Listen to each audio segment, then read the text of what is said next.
विकास की नई ऊंचाई पर ले जाने वाले इस महत्वपूर्ण बजट के लिए मैं सभी देशवासियों को बधाई देता हूं। वित्त मंत्री निर्मला सीतारमण जी और उनकी पूरी टीम बहुत बहुत बधाई की पात्र है। साथियों, ये बजट समाज के हर वर्ग को शक्ति देने वाला बजट है। ये देश के गांव, गरीब किसान को समृद्धि की राह पर ले जाने वाला बजट है। पिछले 10 वर्षों में 25 करोड़ लोग गरीबी से बाहर निकले हैं। ये जो न्यू मिडिल क्लास बना है, यह बजट उनके सशक्तिकरण की निरंतरता का बजट है। ये नौजवानों को अनगिनत नए अवसर देने वाला बजट है। इस बजट से शिक्षा और स्किल को नई स्केल मिलेगी। ये मिडिल क्लास को नई ताकत देने वाला बजट है। ये जनजातीय समाज, दलित, पिछड़ों को सशक्त करने की मजबूत योजनाओं के साथ आया है। इस बजट से महिलाओं की आर्थिक भागीदारी सुनिश्चित करने में मदद मिलेगी। इस बजट से छोटे व्यापारियों, एमएसएमईज को यानी कि लघु उद्योगों का उसकी प्रगति का नया रास्ता मिलेगा। बजट में मैन्युफैक्चरिंग पर भी बल है, इंफ्रास्ट्रक्चर पर भी बल है। इससे आर्थिक विकास को नई गति मिलेगी और गति को भी निरंतरता मिलेगी। साथियों, रोजगार और स्वरोजगार के अभूतपूर्व अवसर बढ़ ये हमारी सरकार की पहचान रही है। आज का बजट इसे और सुदृढ़ करता है। देश और दुनिया ने पीएलआई स्कीम की सफलता देखी है। अब इस बजट में सरकार ने एम्प्लॉयमेंट लिंक्ड इंसेंटिव स्कीम की घोषणा की है। इससे देश में करोड़ों करोड़ों नए रोजगार बनेंगे। इस योजना के तहत जीवन में पहली नौकरी पाने वाले युवा की पहली तनख्वाह हमारी सरकार देगी। स्किल डेवलपमेंट और उच्च शिक्षा के लिए मदद हो या फिर 1 करोड़ नौजवानों को इंटर्नशिप की योजना, इससे गांव के, गरीब के मेरे नौजवान साथी, मेरे बेटे बेटी देश की टॉप कंपनियों में काम करेंगे। उनके सामने संभावनाओं के नए द्वार खुलेंगे। हमें हर शहर, हर गांव, हर घर एंटरप्रेन्योर्स बनाना है। इसी उद्देश्य से बिना गारंटी के मुद्रा लोन की लिमिट को 10 लाख से बढ़ाकर 20 लाख रुपए किया गया है। इससे छोटे कारोबारियों, विशेष रूप से महिलाओं, दलित, पिछड़े, आदिवासी परिवारों में स्वरोजगार को बल मिलेगा। साथियों, हम सब लोग मिलकर भारत को ग्लोबल मैन्युफैक्चरिंग हब बनाएंगे। देश का एमएसएमई सेक्टर मध्यम वर्ग से जुड़ा हुआ है। एक प्रकार से एमएसएमई सेक्टर की ओनरशिप मध्यम वर्ग ही है और इसी सेक्टर से गरीबों को ज्यादा से ज्यादा रोजगार भी मिलता है। छोटे उद्योगों की बड़ी ताकत, उस दिशा में हमारा अहम कदम है। इस बजट में एमएसएमईज के लिए ईज ऑफ क्रेडिट बढ़ाने वाली नई योजना का ऐलान किया गया है। मैन्युफैक्चरिंग और एक्सपोर्ट्स इकोसिस्टम को हर जिले तक ले जाने के लिए बजट में अहम घोषणा की गई है।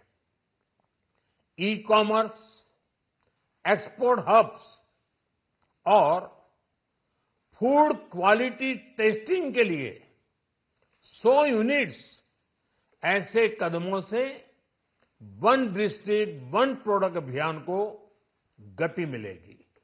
साथियों, ये बजट हमारे स्टार्टअप्स के लिए, इनोवेशन इकोसिस्टम के लिए ढेर सारे नए अवसर लेकर आया है। स्पेस इकोनॉमी को बढ़ावा देने के लिए 1000 करोड़ रुपए का फंड हो, एंजल टैक्स हटाने का फैसला हो, ऐसे कई सारे कदम इस बजट में उठाए गए हैं। साथियों, रिकॉर्ड हाई कैपेक्स इकोनॉमी का एक ड्राइविंग फोर्स बनेगा। 12 नए इंडस्ट्रियल नोड्स, देश में नए सैटेलाइट टाउन्स का विकास और 14 बड़े शहरों के लिए ट्रांजिट प्लान्स, इससे देश में नए इकोनॉमिक हब विकसित होंगे और बहुत बड़ी संख्या में नए रोजगार बनेंगे। साथियों, आज डिफेंस एक्सपोर्ट्स रिकॉर्ड स्तर पर है। इस बजट में डिफेंस सेक्टर को आत्मनिर्भर बनाने के लिए अनेक प्रावधान किए गए हैं। आज पूरी दुनिया में भारत के प्रति आकर्षण बढ़ा है और भारत में टूरिज्म के क्षेत्र में नई संभावनाएं बनी हैं। टूरिज्म क्षेत्र गरीब और मध्यम वर्ग के लिए कई अवसर लेके आता है। इस बजट में टूरिज्म क्षेत्र पर भी विशेष बल दिया गया है। साथियों, एनडीए सरकार ने पिछले 10 साल में ये सुनिश्चित किया है कि गरीब और मध्यम वर्ग को लगातार टैक्स से राहत मिलती रहे। इस बजट में भी इनकम टैक्स में कटौती और स्टैंडर्ड डिडक्शन में वृद्धि का फैसला लिया गया है। टीडीएस के नियमों को भी सरल किया गया है। इन कदमों से हर टैक्स पेयर को अतिरिक्त बचत होने वाली है। साथियों, देश के विकास के लिए भारत के पूर्वी क्षेत्र का संपूर्ण विकास पूर्वोदय के विजन द्वारा हमारे इस अभियान को नई गति, नई ऊर्जा मिलेगी। हम पूर्वी भारत में कई महत्वपूर्ण इंफ्रास्ट्रक्चर जैसे हाईवेज, वाटर प्रोजेक्ट्स और पावर प्रोजेक्ट्स का निर्माण कर विकास को नई गति देंगे। साथियों, इस बजट का एक बहुत बड़ा फोकस देश के किसान है। अन्न भंडारण के लिए दुनिया की सबसे बड़ी स्कीम के बाद अब हम वेजिटेबल प्रोडक्शन क्लस्टर्स बनाने जा रहे हैं। इससे एक और छोटे किसानों को फल, सब्जियों, अन्य उपज के लिए नए बाजार मिलेंगे, बेहतर दाम मिलेंगे, तो दूसरी ओर हमारे मध्यम वर्ग के लिए फल, सब्जियों की उपलब्धता बढ़ेगी और परिवार के लिए पोषण भी सुनिश्चित होगा। कृषि क्षेत्र में भारत का आत्मनिर्भर बनना समय की मांग है। इसलिए दलहन तिलहन की पैदावार बढ़ाने के लिए किसानों को मदद की घोषणा की गई है। साथियों, देश में गरीबी समाप्त हो, गरीब का सशक्तिकरण हो, इस दिशा में भी आज के बजट में प्रमुख घोषणाएं की गई है। गरीबों के लिए 3 करोड़ नए घर बनाना तय हुआ है। जनजातीय उन्नत ग्राम अभियान सैचुरेशन अप्रोच के साथ 5 करोड़ आदिवासी परिवारों को मूलभूत सुविधाओं से जोड़ा जाएगा। इसके अलावा ग्राम सड़क योजना 25,000 नए ग्रामीण क्षेत्रों को ऑल वेदर रोड से जोड़ेगी। इसका लाभ देश के सभी राज्यों के दूर दराज गांवों को मिलेगा। साथियों, आज का बजट नए अवसर, नई ऊर्जा लेकर आया है। ये ढेर सारे नए रोजगार, स्वरोजगार के अवसर लेकर आया है। ये बेटर ग्रोथ और ब्राइट फ्यूचर लेकर आया है।